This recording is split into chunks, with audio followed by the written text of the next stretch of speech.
If you've been waiting, wishing, hoping for any bit of information about Samsung's S22 FE, I might have some bad news for you today. I actually remember really vividly when the S20 FE first launched, when this thing first came out, because I've always been somebody who's been really interested in these sort of mid-range devices. Ever since I was younger, we grew up a little bit on the poor side, so I love the idea of buying a cheaper phone and then using software and tweaks and so forth to squeeze out of that cheaper device performance and to do things with it that you just weren't meant to do with a device in that range. And the FE phone was a phone that in years gone by would have been tailor-made for me, right? They stripped away some of the stuff that I honestly didn't care about, but they left in a good processor, a pretty decent camera, all the good software.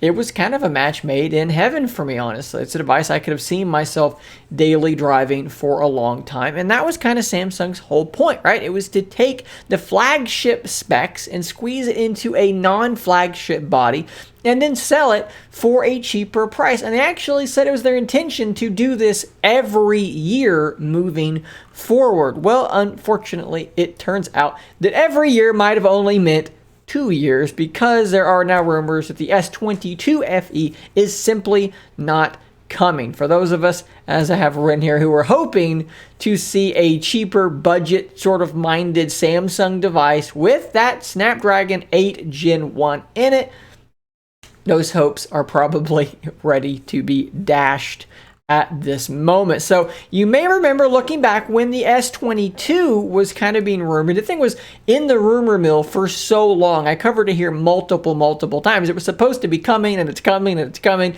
and it just never came. It took forever. We knew this thing existed. We knew that the hardware was real. We all had basically known everything about it for weeks, but it got pushed back until eventually it was all the way into 2022 before this thing actually launched. I believe it was in January, and by then, you're looking at the S21 FE. Well, the S22, that line is coming out literally just weeks away. So because of that, the FE kind of came out, and honestly, nobody really cared, because most people thought, well, I'm just going to wait for the S22 and see what happens there. It's too late. It's too late for this thing to make any hay, so it just kind of got forgotten about. I'm going to skip ahead here a little bit, but if you remember back when the S20 came out, that phone launched at $999. The prices were really high back then. So the FE at $699 made a ton of sense, right? Because you had S20, S20 Plus, S20 Ultra, and the price was like $1,400 or something like that.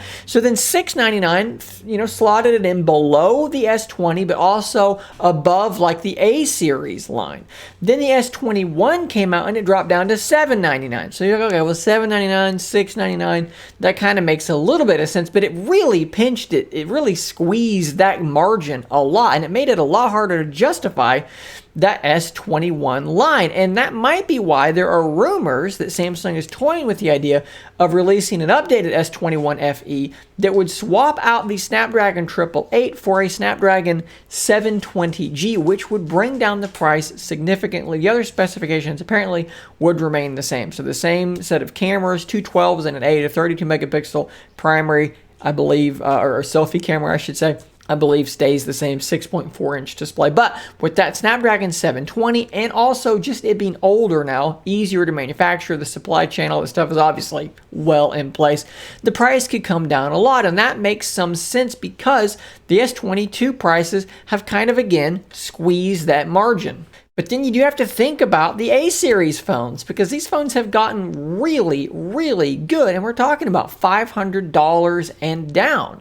So how much room is there between the top A series and the bottom S22 to fit an FE in there? And how many phones does Samsung need to make at this point? And I think if you look at all this, and then you think about, well, they're making folds and flips as well. There's so many phones, they can't literally cover every $100, here's another phone. That just doesn't make any logistical sense to be manufacturing this many phones. And I think that is why the S22 FE is not coming, and the fan edition phones are probably dead. And honestly, the numbers indicate that it just doesn't need to exist. If we look here at this website, top 10 models share of the global smartphone market, April 2022. Obviously, for one thing, iPhones are just absolutely dominant to a degree that is difficult to overstate. But when you look at what else is on the list, you got the S22 Ultra, which is great, but then you got an A series, and an A series, and an A series. Those phones sell really, really well for Samsung because of their pricing.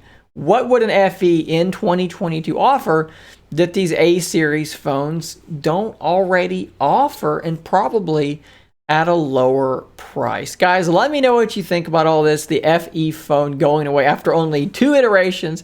Samsung really seemed to think this was going to be a thing for them. 2 years, probably not a thing any longer. Sound off in the comments down below. Thanks for watching. Don't forget to subscribe on your way out. I'll see you on the next one. And until next time, stay nerdy, my friends.